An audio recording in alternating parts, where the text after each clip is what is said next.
Welcome to Crimepedia. I am one of your wonderful hosts. My name is Morgan. I hope you're having a great day. With me, as always, is my favorite true crime friend. She is my true crime BFF. She is my partner in crime. It is lovely Cherry. Hello, Cherry. How are you? I'm good. She's also the leader of a very, very well-known gang in America. But to find out more, you'll need to listen to our Crimepedia Extra episode when I inadvertently outed myself as as the leader of a very, very prominent gang.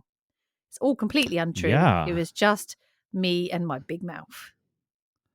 Yeah, we learned a lot about surprise. you in our last Crimepedia Extra. You did. You learned about how you wanted to start a cult with a bunch of nans and granddads. Yep. We've discovered that I need a buffer button so that you can cut me off before I open my stupid mouth. And brand our podcast as something absolutely terrible. Oh, yeah. No. Oh, well. No, yeah. I'm glad it's your episode this week, so you can make all the mistakes instead of me, for a change. Yeah, no, usually it is. It's usually me that's making all the mistakes, having to edit all my stuff out. So. No. What have you got for us this week then? I'm excited about this one. Last week was a stressful week for me, but I must say thank you to the people that have messaged us this week. I honestly wasn't expecting the communication that we actually got from this episode. The feedback was really humbling, actually, and it was actually exactly what we wanted to do as the hosts for that episode. It's the fact that if we reached one person that listened to our episode and went, wait, hang on a minute, that sounds like so-and-so, I wonder if that's what she's going through, or, oh my God, that's me, this isn't normal, then that was exactly what it was intended for. And I am absolutely gobsmacked to find out that actually more than one person messaged me to say, oh my goodness, thank you for that episode. I can't believe that I've just realized how bad the relationship so-and-so is, and you've completely opened my eyes to it. And that is just, I'm so pleased, because if we can save one person from going through what Sally went through, then that is just fantastic. No, absolutely. Yeah. So that was a very emotional. That was very emotional. And actually, I think our last two cases have been really frustrating and emotional. And yeah, so. Yeah. What a way to come back after a little break. Thank you very much for thank you for your honest feedback on that. I really appreciate it. Yeah. So, unfortunately, we have another frustrating one today. This is an older case, and we are actually going back across the pond for me. So we're going back to Germany. So this is, I think this is our third case. Third case in Germany. And this is actually a very well-known case over there. I've only recently learned about it, but this is the kidnapping of Ursula Herrmann.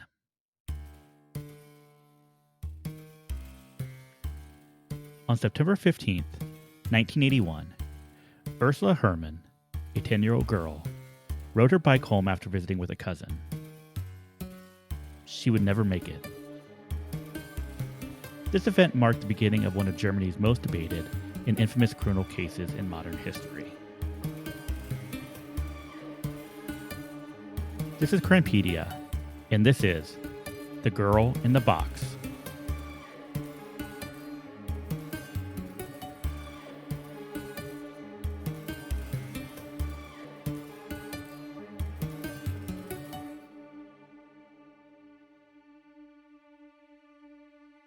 All right, Cherry. Tuesday, September 15th, 1981 was the first day of the new school year for 10-year-old Ursula Herrmann. After school, Ursula would return to her home in Ecking am Ammersee, once again, I want to apologize to all of our German listeners if I completely butchered some of these names. I am not a German speaker. I'll try my best. So this Ecking is located in the Alpine foothills of southern Germany. Now, after practicing piano with her oldest brother Michael, Ursula would head off on her bike to her late afternoon gymnastics lessons in Schorndorf, cycling through the forest along the lakeside path. So this is Oh, that's about two lovely. miles from, or just about 2 miles from the village that she lived in. So not Mm. terribly far. No, it's not too far. And this no, so you want to be, and especially here, this is really it's just extremely rural. So Mm. you wouldn't be too concerned about having your daughter biking 2 miles to the next village over. So Mm. wasn't a big deal. Now, when the gym class was over, she went over to her cousin's house in Schondorf, where she ate dinner. At 7:20 p.m., Ursula's mother would phone the aunt to say that her daughter Ursula needed to come home. Now, the bike ride from her cousin's home back to her home should have only taken about 10 minutes.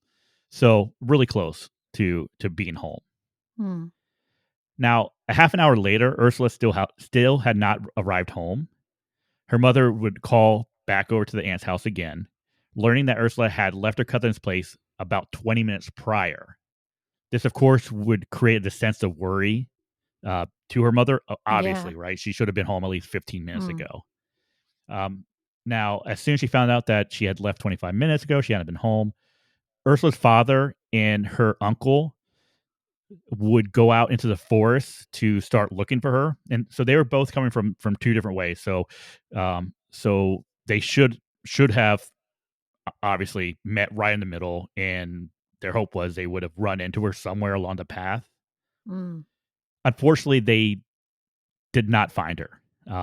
They called out her name. Oh. They searched everywhere. They searched around the paths, and there was absolutely no sign of her. Now, within an hour, more locals, along with police and firefighters, joined in on the search. They combed the areas with flashlights, using them to comb over the lake, as well as to search through the dense forest. Mm. It was very difficult because there was a lot of heavy undergrowth, which made it actually searching off the path really difficult for them. So this is, Yeah. like I said, this is a very heavily forested area, and it's honestly a lot of the places along the path, it would have been highly unlikely that she would have been would have went off the path herself. Yeah. But they still were looking for her, off off off chance that she had made a stop somewhere and got hurt. Well, yeah, because kids are kids, aren't they? I mean, she might have made a stop off because she needed the Hmm. toilet. And so obviously you're in a forest Right. area. She might have had an accident or was close to having an accident and just nipped off to go to the toilet and something happened. So I suppose from that point of Exactly. view, you would, wouldn't you? You would frantically just look everywhere you could. Yeah. No. Absolutely. I mean, so yeah, you're gonna look everywhere. You're gonna look in the water. You're gonna look Yeah. off the path. Yeah. You don't know what could have happened. Now, at around midnight, that evening there was some rain, so it had been raining on and off the whole day.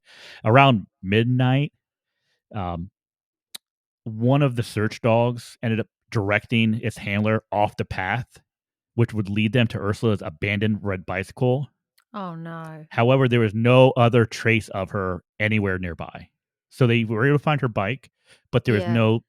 there was nothing else around that would Oh, indicate that's what horrible. happened to her or where she went. Yeah. Now, the following day, this obviously the search efforts would become more amplified. Numerous officers dressed in rain gear would comb through the thick woods adjacent to Landheim Schorndorf, which is a prestigious private school um, that was established in 1905 and was actually very popular amongst Bavarian influential figures. So this whole area is actually, there's a lot of wealthy families that live within this area, and a lot of the kids in the area were sent off to this private school. At the same time, there were helicopters circling, while a police boat and divers did explore the lake's edges. Mm. Local radio stations began broadcasting the news of the missing girl, At the time, she was described as being 4'7", Oh, she's 4'7" dinky. tall. She is real tiny, yeah, Yeah. with short blonde hair. At the time, she was wearing dark green trousers, a gray cardigan, and reddish brown sandals.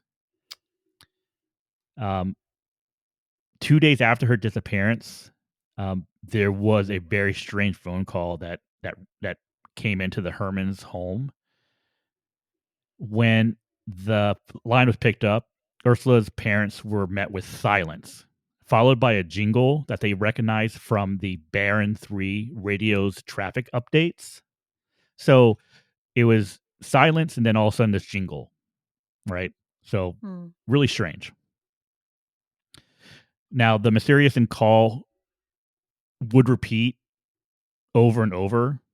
Oh no. So there was so this it, so it was so the call would come in, you'd hear the same jingle, and then the call would hang up.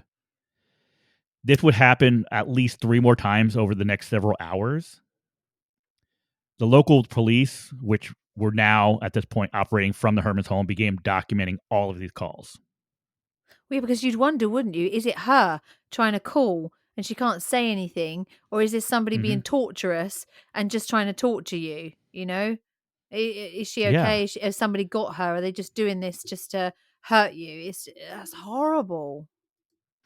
I mean, with that coming in multiple times, you'd have to figure that it had some sort of involvement with her disappearance. Yeah, It's just so strange for it not to, right? weird. I don't know. So very weird. Now, by midday, the following day, an envelope labeled "urgent" and addressed to Ursula's father was handed over by the postman. The envelope contained a ransom message crafted from clippings of newspapers. Oh It no. read in fragmented German, "We have your daughter. Pay 2 million Deutschmarks if you wish to see her alive." So at the time, 2 million Deutschmarks would have been equivalent to about £450,000.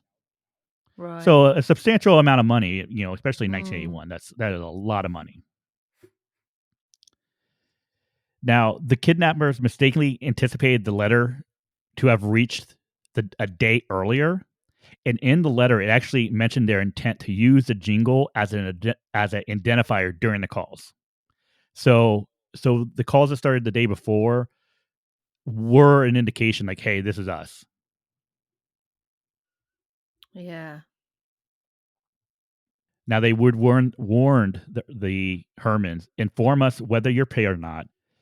And if they involved the police or if they failed to pay, it would result in the death of their daughter.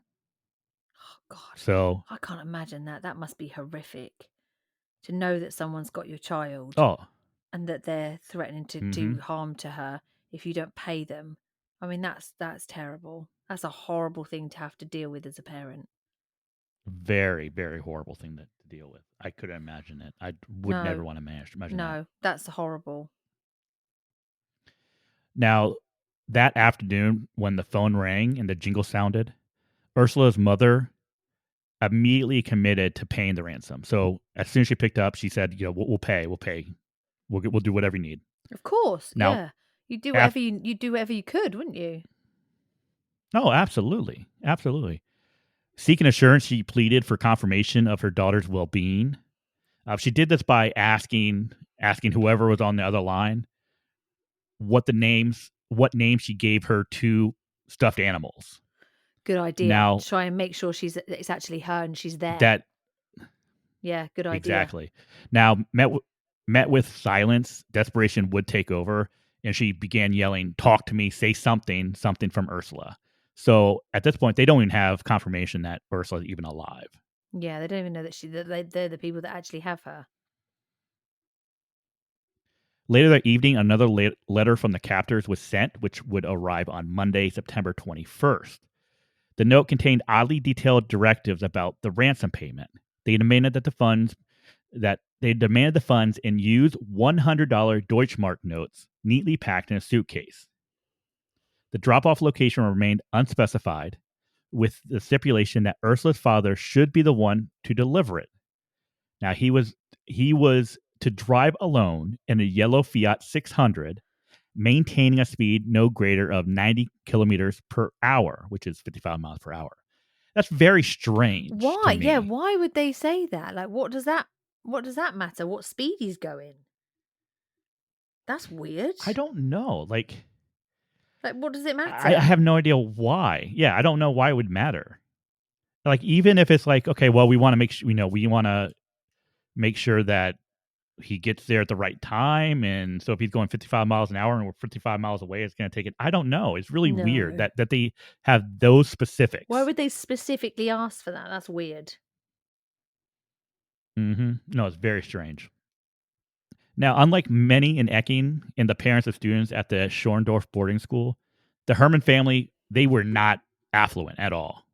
Uh, Oh. their lakeside home was only possible because of land Ursula's great grandfather had acquired years prior.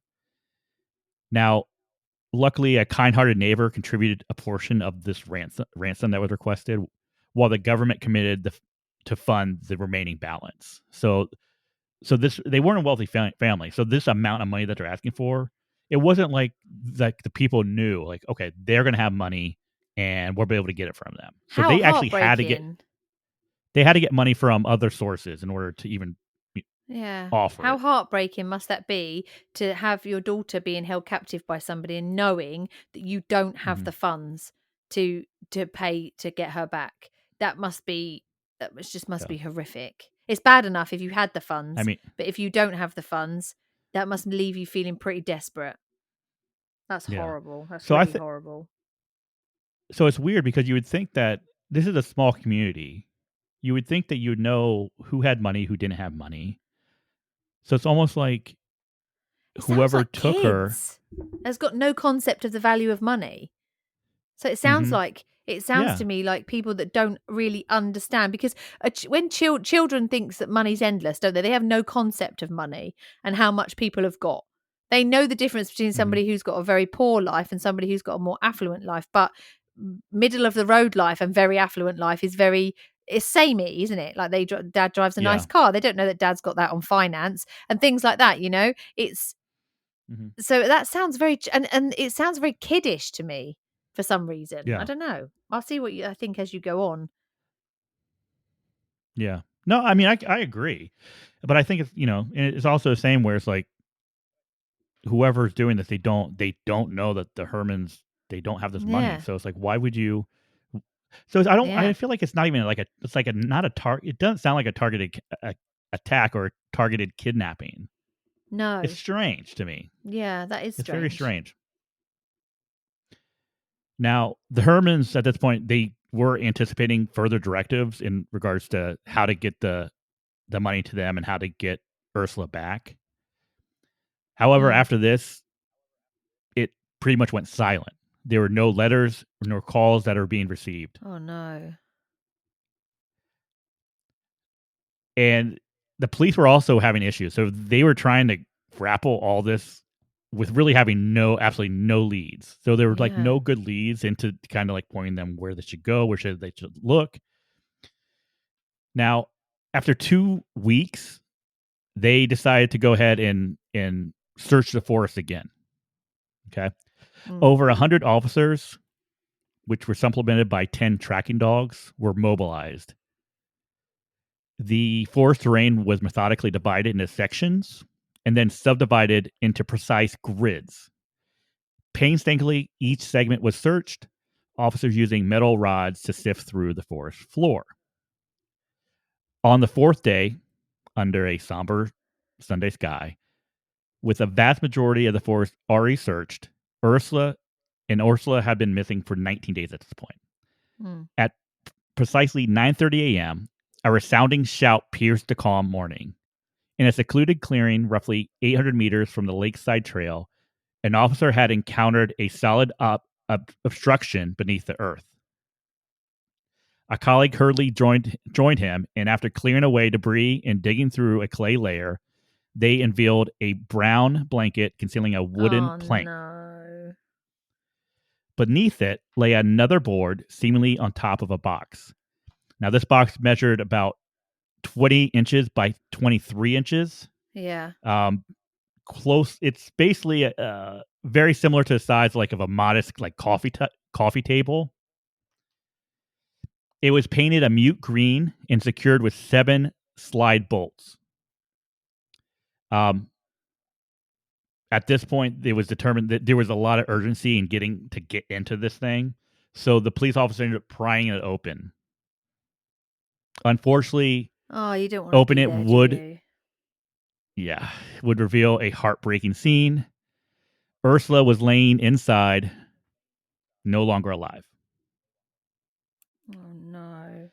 Now, overcome with sorrow and with tears streaming down his face, he actually gently cradled her in his arms at that point. So, Oh, it's horrific. I mean, they don't even know this little girl, the search teams and stuff. They don't know her personally, but something that's going to affect you for the rest of your life. You're never going to forget mhm, that. That's going to be something that's going to be, it's going to be with you forever. That's horrific. That poor little girl. yeah. So it's like it's very strange It's because senseless. now It's it's annoying. senseless. It's annoying. It's senseless. I mean, could we talk? I just mentioned this because of it doesn't seem like it's a targeted attack, No. but at the same time, now we're looking at it like this was well planned. Mm. So someone had to have gone through the time and effort to dig a huge hole to like Yeah. get this to place this box into the ground to conceal it, to secure it. Yeah. So someone out there was planning on doing a kidnapping. Maybe it Yeah. wasn't Ursula. Maybe Ursula wasn't the target, but she just happened to come across him. I don't know. Mm. Now, 2 It's detectives were sent to horrible. inform Ursula's parents. Yes, it's very horrible. Mm. Now, while her mother was overwhelmed with grief and unable to speak, her father sought clarity, asking if Ursula had suffered before she died. Now, the grim response was that she hadn't. Post mortem findings determined Ursula's death occurred somewhere between 30 minutes to 5 hours post burial. So she was not alive for more than 5 hours inside that box. Yeah, and that's good. Now, the absence of any evident distress or movement within the confined space led medical experts to determine that she may have been sedated, possibly using nitrous oxide. So there was no sign of any sort of like struggle. There was no sign that she tried to even attempt to get out of the box. So it's very, very possible that she was sedated the whole time. So they don't know whether she was dead before she went into the box. That's the question you're going to ask as a parent. Was she already dead when she was in Yeah. the box, or did she wake up in the box? And hmm that's that's horrific. Now, the kidnappers seemingly intended to keep Ursula alive, so I don't believe the intent was to kill her. Okay. No. Inside this underground chamber, um, which which reached a depth of 1.5 meters, it was equipped with a shelf in a makeshift lavatory bathroom. Provisions inside include water, Fanta, chocolate bars, um, biscuits, cookies, chewing gum, and there were also a variety of 21 different books ranging from Donald Duck comics to various genre novels. There So was they've lighting inside of it. Go ahead. what? So they're kind of, it's like somewhere that they're like kind of holding her, so like hiding her until they can get hmm the ransom money, and then they'll tell them where she is. But obviously Exactly. they've Yeah. not Yeah. let enough oxygen in there, and she's suffocated. That's what it sounds like. Yeah. So yeah. So they had lighting in there. There was a Man. portable radio, which was actually set to Baron 3, which was the same station that was identified by the traffic jingle. Mm.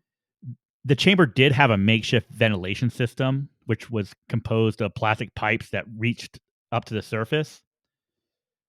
But whoever designed it failed to overlook the need for air circulation, which Mm. caused the oxygen inside this chamber to deplete very, very quickly. So they've not So very you're correct. clever. They're they're not, but they put a lot of time and effort into it. Yeah, they did. But the thing is, they've not been the one thing out of all of this, the two things. Okay, the first thing, you need to get enough air into that to keep her alive. That's the very first thing. The second thing is Mhm, that she needs to be it needs to be safe. So the box itself needs to be safe, because mhm. if they're burying her and it's not load bearing, it's going to cry, it's all going to come in and it's going to kill her. So the two most important things, one of those they haven't done. The most important thing, to make sure there's enough air getting in, and they haven't done that. So that seems very amateurish to me in this whole elaborate scheme that they've done, hidden her in there Mhm. to get the ransom money, and then they make sure she had enough air in there. That seems very amateurish. So, Tara, I actually just sent you basically a diagram Okay. Oh my that god, was is that the drawn chamber? of the chamber and how she was found. Wow. Yeah, we'll have to put this up on our socials, but uh, to try to get a understanding of it, so like I said, it's about 23 inches wide, so about just under 2 feet wide, 28 inches tall. So it was plenty of space to sit in there, and she could It's like probably a actually, well, priest hole. yeah, yeah, Mm. exactly. It's like a little priest And hole.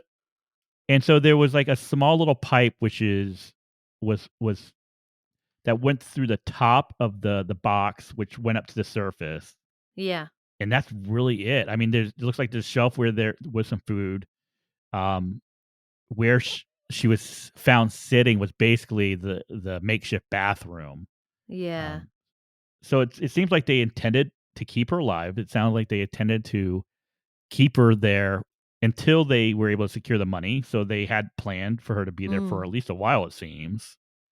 Yeah. Um, but unfortunately, they just did not realize that, hey, there's something that called air circulation, and Yeah. you need to make sure that the air is able to get in and as well as get out. So Yeah. That's horrible. that had to have taken a lot of time to put together and to get set up. This is something that you're not doing overnight. No. Because of the size and the weight of the chamber, this led authorities to suspect that there might have been multiple people involved in this Yeah. crime. Yeah.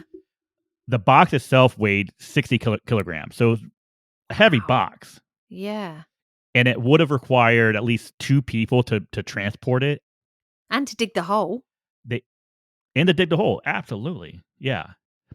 Now they also believe that the suspects were very familiar with the forest area, being able to pick a secluded spot which evaded notice during their preparations. So obviously they were familiar with the area. They knew where Yeah. they could dig and they could put this box without anyone noticing or seeing them. Um, Yeah. so obviously it's someone that's from the area. Now this incident would cast a shadow over the whole area, and this basically was this once carefree place. Parents began to become hesitant to let their children venture out unattended. Yeah, Now, absolutely. media fever only intensified the public distress in the case. Um, on the day of Ursula's funeral, her 18-year-old brother Michael actually had a run-in with an intrusive photographer, which caused him to forcibly swat away at the offending camera. So there's a lot of press involved, a lot of interest in the Understandably. case, and Understandably, yeah. obviously It's a they're not unique giving. case. Oh, very unique case. And obviously they're not giving the family the space that they No. need No. at this time. I mean, that'd be the worst. Like you're already dealing with the death of your daughter, Mm. your sister, but now you have to deal with the media that just they're being Mm. intrusive. They're trying to they're they're interfering in your life. So I don't blame any of them for you know getting upset or getting No, frustrated definitely not. with the media coverage. Um, Eager to find those responsible for the death of Ursula, the police announced a 30,000 Deutschmark bounty for relevant leads. Among the many tips that came in, one reoccurring name that was brought to the police attention was that of Werner Mazurek. He was a 31-year-old man who lived close to the Herrmann residence. Now, Mazurek was a skilled mechanic who ran a TV repair business. He was considered a looming figure known for his fiery temper, and he wasn't really popular locally. At the time of her kidnapping, Walter actually had a huge debt totaling over 140,000 Deutschmarks, and this became seemingly a motive for him to be involved in this kidnapping.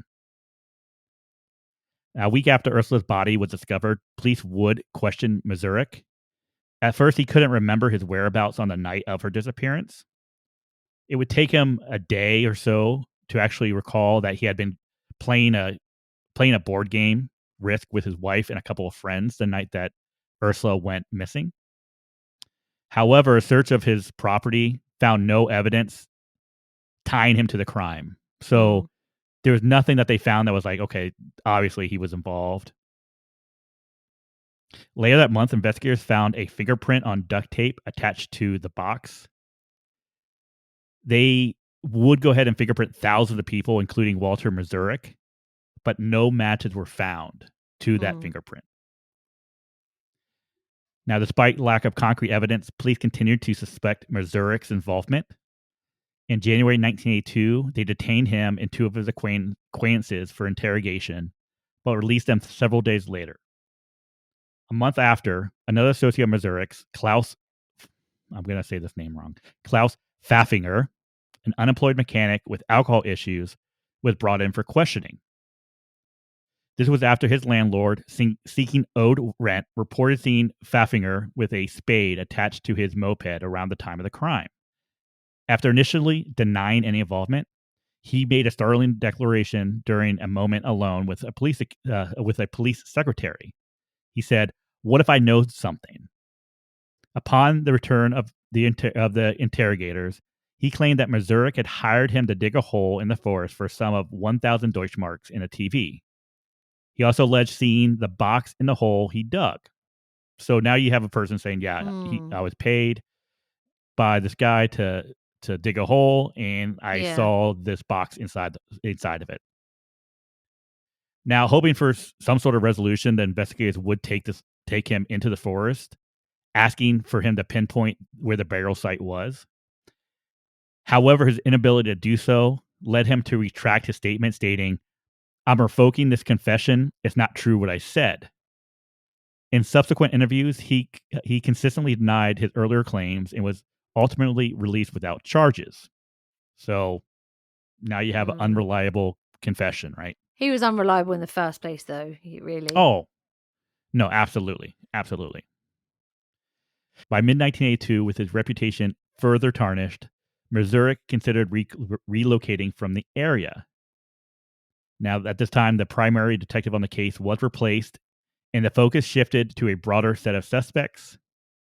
A massive public campaign was launched with over 100,000 posters distributed and a prominent feature on the television show Case Number XY Unsolved.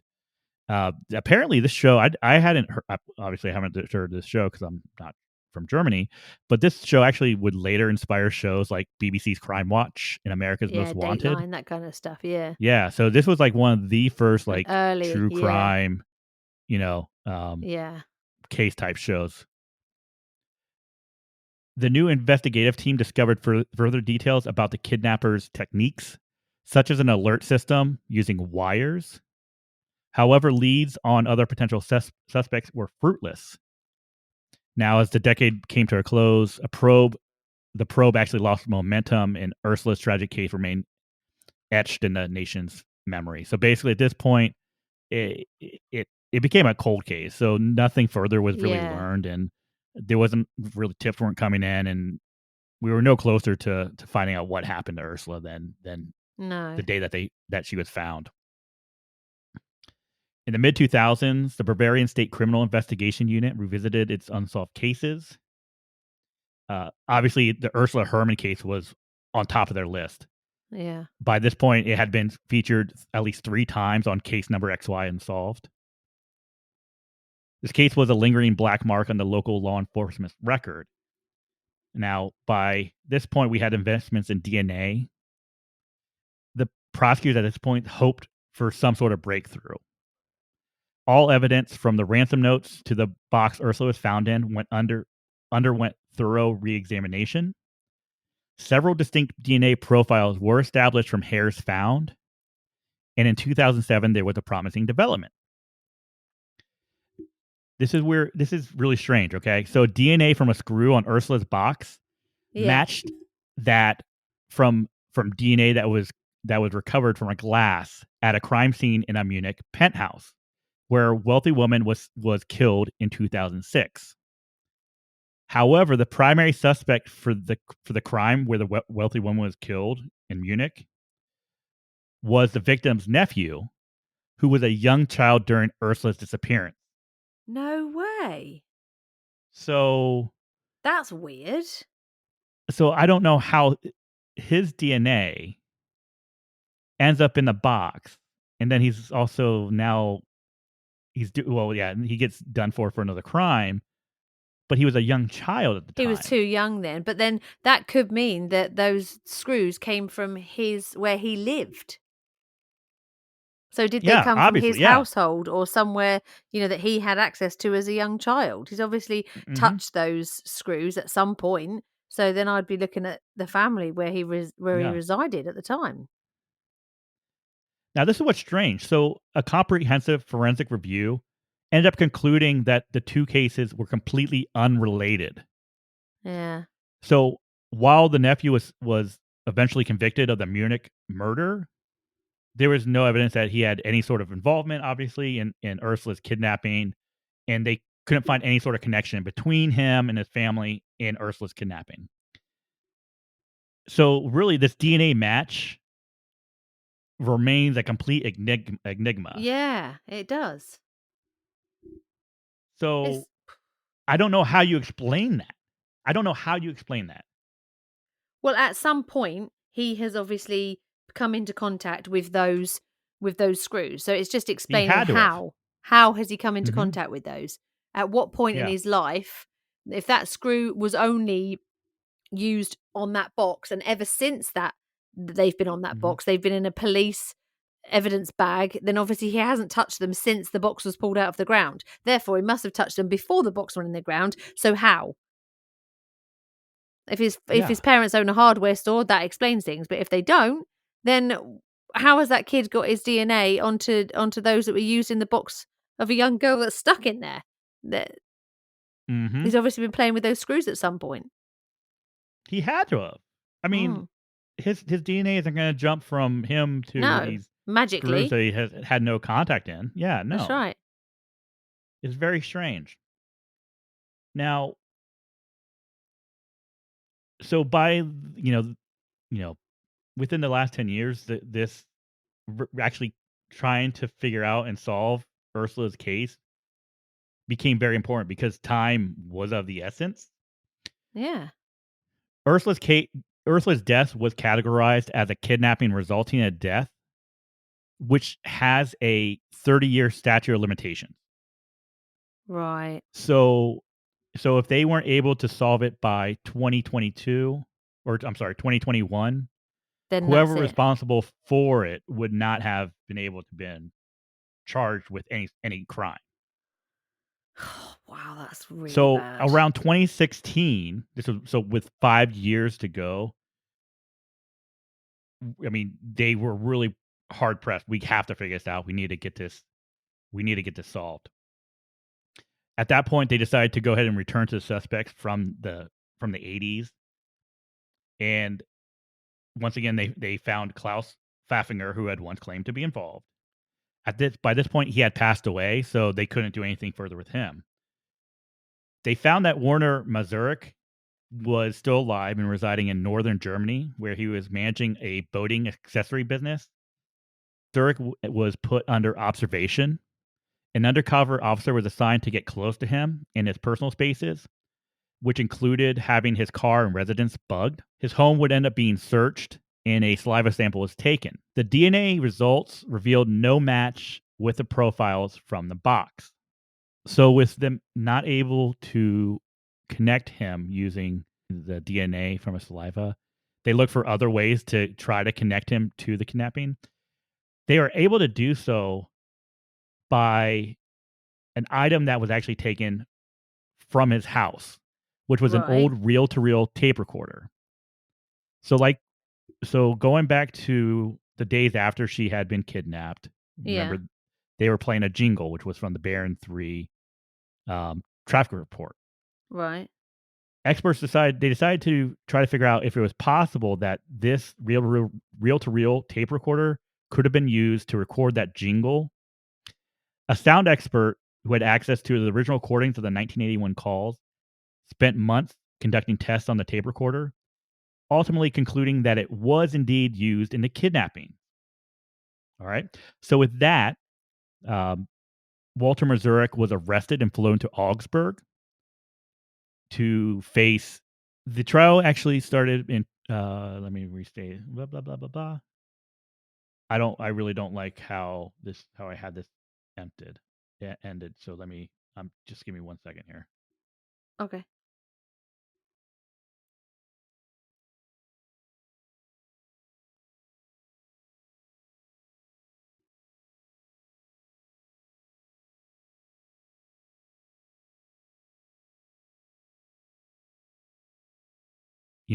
Finding evidence that he was of quote unquote poor character. He had some issues with law, including a fraud conviction in 2004 for falsifying documents. The problem is the case that the prosecution laid out was all circumstantial. Yeah. What they said was that he had a motive as he needed money because he was in Yeah.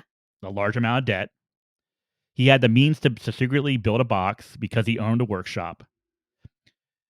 They also said that while Ursula was missing, he had been observing, listening to police radio, and that a piece of leather used in the box construction was cut from a belt owned by someone with a large stomach, like Walter Mazurek. Right. They also said that when his house and phone line were bugged, that they listened in on a phone conversation between him and an old friend from Ecking, where they were discussing, where they discussed the statute of limitations for the Ursula Herrmann case. So this is all circumstantial. There's no It's like nothing hard evidence concrete, that is it? Yeah. there isn't. There's There no isn't. concrete evidence for it. the The only thing that they had was this tape recorder, and the expert saying, "Yeah, this is what was used to record the jingle off the radio." Yeah. Um, by the time that the expert testified, it kind of changed from a "Yeah, this is what was used" to "It was probable that the same tape recorder found in Walter It's Mazurek's very house coincidental, isn't it? was used Yeah. in yes was used in the ransom call, so it's probable." Um, but despite all of this circumstantial evidence, Walter Mazurek would be found guilty by 3 judges and 2 jurors and sentenced to life in prison. Oh, wow. Now, his wife was also arrested as being a Mm. part of this, as being part of it. But she would end up being being found not guilty, and she was released due to Insufficient? insignificant evidence. Insufficient, yeah, Yeah. due to insufficient evidence. So I don't know how I feel about this. I feel like there's not enough evidence to say that this guy did it. Sure, he might have been like a Yeah. a a, a not a great character. Maybe he was not a great person. Yeah, maybe he had debt, but I'm not sure if I don't know. I don't know how I feel about this case. I think that it's very suspicious and it's probably highly likely that he is involved. However, Mhm. you have to go with concrete evidence. You can't convict somebody on well, he looks really guilty. It looks really bad. Even though you might be Right. convinced that he's the one that did it, you have to give the guy a fair trial. If the evidence isn't there, despite the fact that he looks like a complete dirtbag and he's highly likely to have done that, you can't convict on evidence that isn't there. That's Yeah, worrying. That's very worrying for the legal system. I don't know. I mean, yeah, you have this other guy who previously said, "Yeah, I was paid to dig a hole and I saw a box in there," but then he later, recanted Yeah. his statement. Yeah. But besides that, there's really nothing that No. there's I don't know, there's no DNA. So the DNA that they did find on or around the box, none of it matched to Walter Mazurik. And No. this was in 1981, so it's not like he was aware of His DNA and how DNA's it could gonna be linked to change. him. That's right. Yeah, that's Oh, right. He's yeah, not gonna yeah, change his exactly. So DNA. he's not going yeah, he might go and, be worried about, fingerprints, right? So he's gonna make sure Yeah. there's no fingerprints on it, but he's not gonna be going around this box making sure that he cleans every piece of it to make sure that none of his DNA is on it. Well, no, because DNA wasn't even a thing then. Not used routinely. It was only just in its infant stages. Mhm. So tell me, how does a guy put together a large wood box, bury it in the ground, get a 10-year-old girl in the box, lock it up, secure it, and there's no DNA that points to him? Yeah. It doesn't make sense, does it? And even if he did, I mean, what has he sedated her with? If that's the case, I mean, what likely stuff can you get to sedate a child? Mhm. That's going to be readily available to get in and around hardware stores or things like that. So what exactly has he given her? I mean, would imagine that they still did things like tox screens back then. To some points they would Yes. know if there was Yeah. alcohol in her blood, so it's not like he got her really drunk with alcohol and she passed out. So she's still alive, but so I would see, well, what's in her system for sedation? Where would somebody get that? Can you get that locally? Is that something that he has within his work? Is it something that he can easily get hold of? It just seems very Yeah. it seems like they've picked the weirdest guy locally who everybody thinks has got a bit of a temper, and because he's the local kind of person that people think's weird, they've just stuck to him just because of that. I don't necessarily Yeah. think that that's the right thing to do. There isn't enough that points to him. He might be a bit weird, but there's not really enough that points to him, I don't think, personally, in this case. If you were to be a juror on this case, could you say with 100% there is no reasonable doubt that this guy did it? No, there is reasonable doubt, and so Oh, therefore no. you can't convict him. That's it. That's how the system works. Yeah. So it's so strange. I don't know. I don't know what to think about this one. So he was sent to prison so he ended up serving for life. Yeah, so he was sentenced to life in prison. However, he was actually released after serving 15 years in jail, this past June. So June 2023, he was released, from And prison, why and was now he he is, released? um, it so he got out on parole.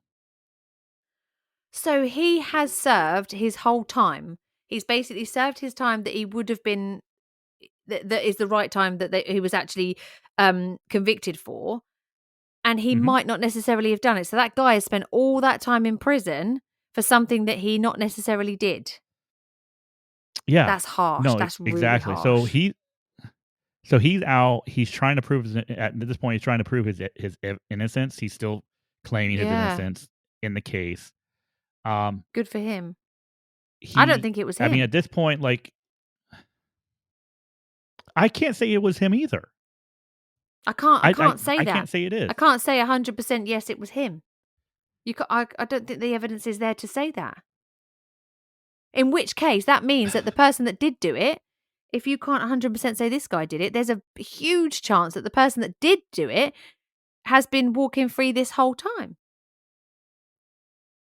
Mhm. Yeah. Yeah. That's I scary. feel That's like very this is scary. like they found their guy. This guy Mm. has to be it. I mean, yeah, he was Let's a just try suspect from and yeah. beginning, but there wasn't enough. So, okay, well, we can't continue on this path of him, But we of do him being anyway. guilty of it. because they're under pressure Yeah, to to get it get solved. some sort of justice. Yeah, we Yeah, need to get it solved. So let's go back and see who we looked at before. Okay, here's this yeah. guy, He's a and weird yeah, guy. maybe he's a weird guy. Yeah, maybe he has the ability to be able to build something like this. Maybe he was in debt. Okay, well, there's our motive. He has the ability to build a box and get it in the ground, but that's it. I don't know. No, it's not enough for me. It's not enough. I can't pin that on him 100%. That's You not. I don't think that's enough. you That's can't sad. convict off of a probable a No, probability that a reel to he reel might tape have done it. recorder could have recorded that that jingle and played during the phone calls. Well, I mean, that's the thing. How many tape recorders are in people's houses that time? I had a tape recorder in 1985. How many people had tape recorders? Probably quite a few people. Mhm. Just because there was a tape recorder. I mean, if you found a tape in it that had the jingle on it, okay, but they didn't. So Right. that's like saying, oh well, he had a TV in his house, or he had a hammer in his house, so he must have built that box because he had a hammer. That doesn't make sense. Mhm. But here's the thing too. So the tape recorder, it wasn't found in the home back in Mm, Ecking, right? So it mm, wasn't like they found this tape recorder back in 1981. They yeah, found it when they searched in the 2000s in his home in northern yeah, Germany.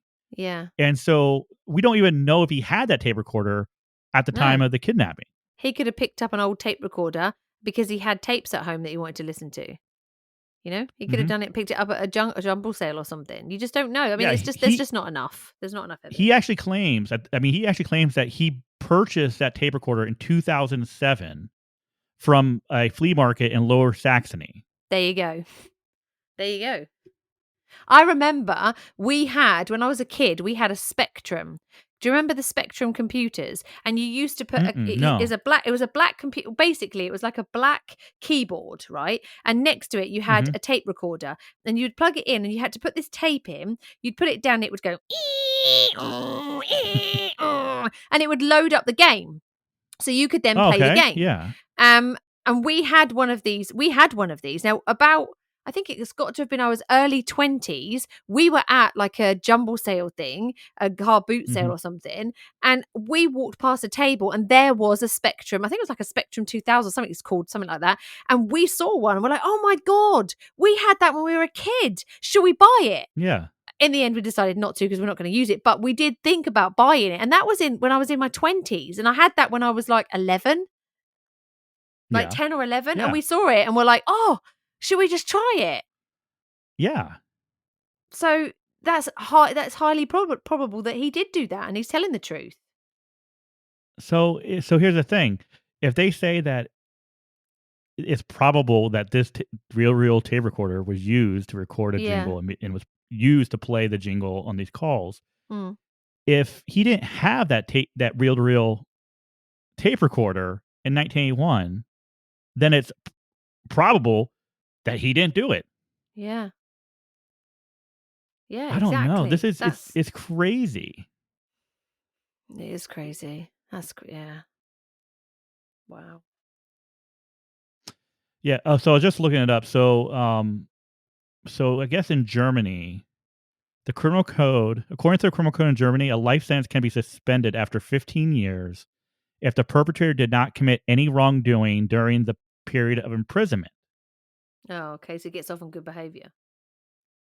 Yeah, pretty much. Is so that's why he's out. And I I can't say that I'm upset that he's out because I don't know if he is guilty. No, I agree. That's harsh. So it is. I don't know. It's tough. Like you want to have justice for the family. You want to have justice for Ursula, but I think the way they went about getting justice is not the way you should be doing it. But as a family member, I would want to make sure the right person was away. I would want to make sure the right Mhm. person was in prison. And if I was watching this case, I would be thinking, this isn't, not 100% convinced it's him. I think it needs re-examining right from the beginning. I think it needs to go again, and it needs fresh eyes on the case, like fresh eyes to look. I mean, as it stands, this is a closed case now It is. It because is. they got It's their man. He's done his closed. time and he's back out again. So it's a closed and finished case. Yeah, you can't prosecute anyone for it, but No. It needs to be re-examined. Yeah. I think it would be 100%. a good idea to look at it again by people who are privy to all the information.